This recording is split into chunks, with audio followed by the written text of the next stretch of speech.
নমস্কার দর্শক বন্ধুরা, আমি দীপান্বিতাস কিচেন থেকে বলছি। আচ্ছা, আমি আজকে আপনাদেরকে একটা আমার কাছে নতুন রেসিপি দেখাচ্ছি, যেটা শুকনো ভাতে খেতে ভীষণই ভালো লাগে। এর জন্য আমি একটু থোড় নিয়েছি। থোড়টাকে সবাই আমরা মোটামুটি যারা রান্না করি জানি, চাকা চাকা করে কেটে তার সুঁয়ো বার করে আমি সেদ্ধ করে নিয়েছি, অল্প নিয়েছি। আর এইটা আপনারা দিতেও পারেন, নাও পারেন। এটা হচ্ছে নারকোল গুঁড়ো, খুবই সামান্য নিয়েছি, দিলে স্বাদটা বাড়ে। এইটুকু পেঁয়াজ কুচো নিয়েছি, একটা বড় পেঁয়াজের আধখানা। আর কুচো চিংড়ি হলে ভালো হয়, আমি কুচো চিংড়ি পাইনি বলেই অল্প কটা চিংড়ি মাছ নিয়েছি, আর দুটো লঙ্কা নিয়েছি। কি করতে হবে, প্রথমে এই চিংড়ি মাছ আর এই পেঁয়াজটা ভেজে নিতে হবে। এটাকে সেদ্ধ করে রেখেছি, এটাকে আমি চটকে রাখবো। তারপরে প্রসেসে যাব। আমি চিংড়ি মাছ আর পেঁয়াজটা ভেজে আর এইটাকে চটকে মিক্সিতে গুঁড়িয়ে নয়, পেস্ট করে নিতে হবে। এই অবধি করে নিয়ে আমি আপনাদের কাছে আবার আসছি। যে দর্শক বন্ধুরা দেখুন, আমি থোড়টাকে গ্রাইন্ডারের মধ্যে পিষে নিয়েছি, পেস্ট করে নিয়েছি। এইরকম মিহি পেস্ট হবে, একদম মিহি পেস্ট হবেই, কারণ সেদ্ধ করা থোড়। আচ্ছা, আর চিংড়ি মাছ আর পেঁয়াজটা আমি এইভাবে ভেজে নিয়েছি। এটা একটু ঠান্ডা হলে এগুলো সব একসঙ্গে মিক্সিতে দিয়ে আমি পেস্ট করে তারপর কড়াতে আরেকবার আমাকে নাড়তে হবে। হ্যাঙ্গাম কিছুই না, একটু বারে বারে খেপে খেপে করতে হয়। আর বলে দিই, আমার চ্যানেলটা প্লিজ আপনারা সাবস্ক্রাইব করবেন, শেয়ার করবেন। কারণ যারা নতুন সাবস্ক্রাইবার পেতে হলে আমাকে নতুন লোক যারা রান্না দেখবে তারা তবে সাবস্ক্রাইব করবে। আপনারা প্লিজ প্লিজ প্লিজ রান্নাটা যথেষ্টভাবে শেয়ার করবেন। শেয়ার করলে অন্য লোকে দেখলে তাদের ভালো লাগবে এবং তারা আমাকে সাবস্ক্রাইব করবে। আপনাদের কাছে আমার একটা উদাহরণ, আপনারা নিশ্চয়ই শেয়ার করছেন না, ওই জন্য সাবস্ক্রাইব আমার বাড়ছে না।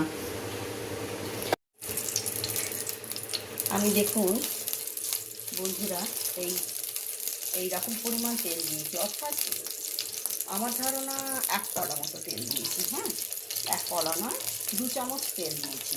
তেলটা দিয়ে আমি গরম করছি। আর এই যে দেখছেন, এই পেস্টটার মধ্যে আবার বলে দিচ্ছি আমি, চিংড়ি পেঁয়াজ ভাজা, 2টো কাঁচা লঙ্কা, অল্প সামান্য নারকোল, যেটা আপনারা দিতেও পারেন নাও পারেন, আর থোড়টা যে আমি ম্যাশ করে রেখেছিলাম সেইটা ফের আমি আরেকবার গ্রাইন্ডারে পেস্ট করে নিলাম। এইবারে শুধু কিচ্ছু হ্যাঙ্গাম নেই। আপনাদের আবার বলে দিচ্ছি, যদি পরিমাণ বেশি হয় তাহলে জিনিসগুলো বাড়বে। আমি ছোটো চিংড়ি পাইনি, ইচ্ছা করলে ছোটো চিংড়ি দিয়েও এটা করতে পারেন, খুব ভালো যায়। আচ্ছা, এইবারে আমি এটাকে এই গ্রাইন্ডার থেকে আমি একেবারে এখানে, আমার অল্প লোক তাই আয়োজনও অল্প।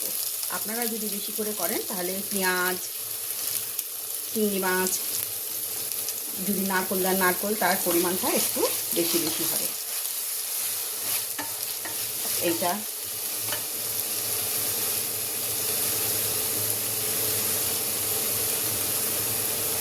এটা একটু শুকনো করে নিতে হবে।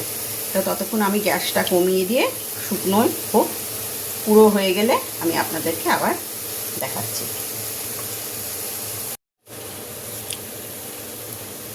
দর্শক বন্ধুরা দেখুন, এইটাকে আমি ভালো করে জল মরিয়ে দিয়ে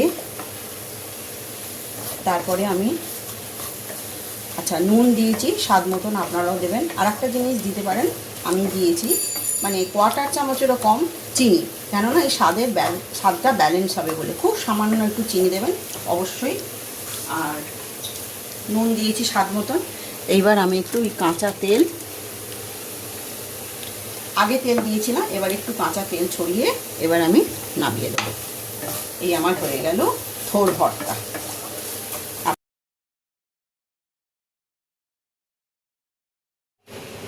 এই আমার হয়ে গেল থোড় ভর্তা। আবার বলছি, আপনারা প্লিজ আমার চ্যানেলটা সাবস্ক্রাইব করবেন এবং শেয়ার করবেন, কেননা যারা নতুন সাবস্ক্রাইবার হবে তারা নতুন করে না দেখতে পেলে তো হবে না। তাই আপনারা যদি শেয়ার করেন আমার রান্না, তাহলে তারা দেখতে পাবে এবং অবশ্যই তারাও সাবস্ক্রাইব করবে। ধন্যবাদ।